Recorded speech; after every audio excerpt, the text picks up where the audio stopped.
so stand by. And a pretty level break. Dream Ahead just twelfth slightly as the stalls open. So mark out the early leader under the stands rails, tracked by Evaporation and Havant Smoke, a purple cap. Leading the others is Lipno, showing just ahead of Smooth Operator. Then comes Marchand d'Or, the grey-orange colours on the rails on the inside. And then after these comes Jenki towards the rear of the pack. And looking for Dream Ahead, nicely placed in the middle of the group, just racing together with Zoffany. So they come now nearly to 600 metres from home, so just past halfway, and it's still Wooden Basset, the yellow sleeves, the green cap and yellow sleeves, Lebrano, and this one being tracked by Smooth Operator. And then comes Dream Ahead looking for room, but still on the bridle, the striped cap on the outside, the blue and the orange of Zoffany under the stands rails, Evaporation, Marcab under pressure, Wooden Basset, the striped cap in the centre. Dream Ahead still looking for room, and they've got about 250 metres to race now, so Dream Ahead's got work to do on the outside. You've got Evaporation, the white cap towards the stand side, Wooden Basset, and over on the far side you've got Moonlight Cloud, the filly for Freddie Head, and it's Moonlight Cloud that's going to pass the post a long way in front of Society Rock in second. Then comes Jenki in third, Marchand d'Or. Dream Ahead, a big disappointment, finished in midfield. Zoffany, a big disappointment, finishes at the rear as well, but Moonlight Cloud wins it for Freddie Head and George Strawbridge, led by him. They always thought a great deal of this filly, and she's absolutely slaughtered them here. Allez, départ de ce groupe 1, le Prix Maurice de Gheest, 1300 mètres en ligne droite avec un excellent départ pour la brillante Restia d'Argent, avec The Cheka qui est complètement à l'extérieur, avec Marchand d'Or qui est très bien parti.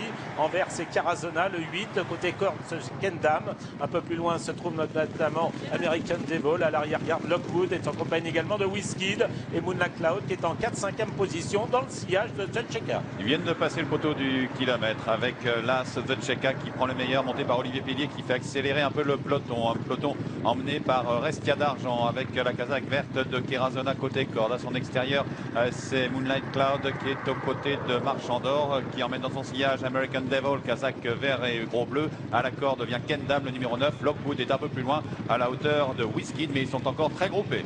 Il reste un peu moins de 600 mètres avec The Cheka qui a l'avantage. À son extérieur, Moonlight Cloud. À son intérieur, c'est Restia d'Argent, Kerazona qui va facile. American Devil et puis Whiskey qui tente de venir complètement à l'extérieur. Kendam est côté corde devant Lockwood.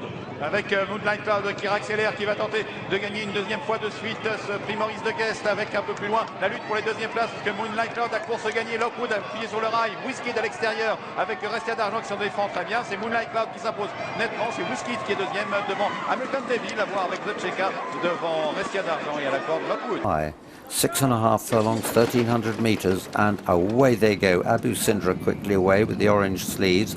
Gordon Lord Byron on the rails, and Prince d'Argent towards the outside with Lethal Force. Lethal Force, Prince d'Argent on the outside, and Abu Sindra with the orange sleeves, closely followed by Don Bosco. Moonlight Cloud tracks those five. On the rails, Gale Force 10 showing good early speed just ahead of Gordon Lord Byron. Nora Nayef in the red cap tracks those. Cat Call mid-division with the red sleeves, and American Devil towards the outside, towards the rear, green with purple epaulets. But it's Lethal Force over towards the rail. Gale Force 10 being ridden along already. So Lethal Force from towards the outside, Don Bosco. Gordon Lord Byron in the red hasn't been asked to quicken up by Johnny Murty yet.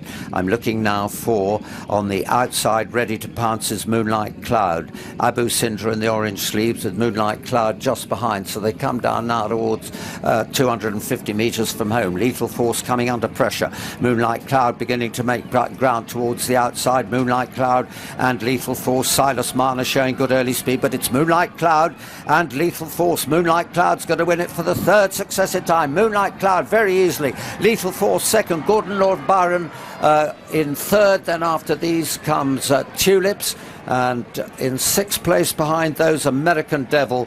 Tailed off behind them came Prince d'Argent, Novaneyev and Indian Sly. Well, Moonlight Cloud for the third year in succession justifies favouritism. Beatty in second place, Lee Complete. So stand by for the Prix Jaques le Marois. Well, away they go to a pretty good break, and indeed Burr was third from the left. is making the running. Elusive Kate's right up there with them, and Lettermore. So after 150 metres, Lettermore on the rails, tracked by Elusive Kate. Then after these comes Prince d'Aliénor also making the running, and Burwas on the outside with the striped cap just behind of Al-Jamahir. After these, Peace at Last in the pink check, tucked in behind these mid-division as they come towards the end of the third furlong is Intello with the white blaze, the yellow sleeves of Indian Sly and Nova Naev right at the back of the field, and Declaration of War also towards the rear, Catch the Green. Right, 800 metres left to run. Burwas Black Cap being ridden along, going nicely. Dawn Approach, second from the left, plain blue colours. Al-Jamahir on the outside, striped cap. Elusive Kate right up there with them. Lettermore being ridden along on the rails, and beginning to drop away now Prince d'Aliénor. Elusive Kate now being ridden along, going very well. Al-Jamahir, Dawn Display, Moonlight Cloud making a forward move on the outside, and where's Antello? Is looking for Antello, looking for room, and here comes Antello between horses towards the stand side, but it's Moonlight Cloud who's got first run from Dawn Display. Here comes Intello, Moonlight Cloud, Intello as they come down now to the last 150 metres. Moonlight Cloud, Intello, and Declaration of War. Moonlight Cloud and Olympic Glory running second. It's Moonlight Cloud, Olympic Glory, Intello third, Declaration of War. Dawn Display way back in fifth, Lettermore sixth, Elusive Kate seven, and way behind these, Peace at Last and the pacemakers and the two Philippe Capel's horses right at the back. Well, what a signal victory. Moonlight Cloud, she's success where she was unlucky last year. Personally, I'm not surprised that Dawn Approach wasn't thereabouts. I thought he'd had some hard races, but he's run a blinder. So, the winner, number 7, there's a photograph, by the way, but I'm pretty sure Moonlight Cloud, trained by Freddie Head, ridden by Thierry Janet. How marvellous for him. He's lost the ride on Trev because it's been sold on one for Cricket Head that he won the Prix Diane, but he's won another Group 1. Moonlight Cloud, watch it now. Moonlight Cloud and Thierry Janet streaking away. And we'll pick up Olympic Glory, who's run an absolute blinder, I think beaten a neck, but almost succeeded where Toronado, in his absence, he was a substitute for Toronado. The Lettermore on the rails, Elusive Kate, the red sleeves, being ridden along. Dawn Approach, plain blue colours. Here comes Moonlight Cloud on the outside, looking for Intello. Intello gets through with his white blaze towards the stand side, and coming fast on the outside is Olympic Glory, second from the left, then Intello, then Declaration of War. These four streets ahead of Dawn Display and the remainder.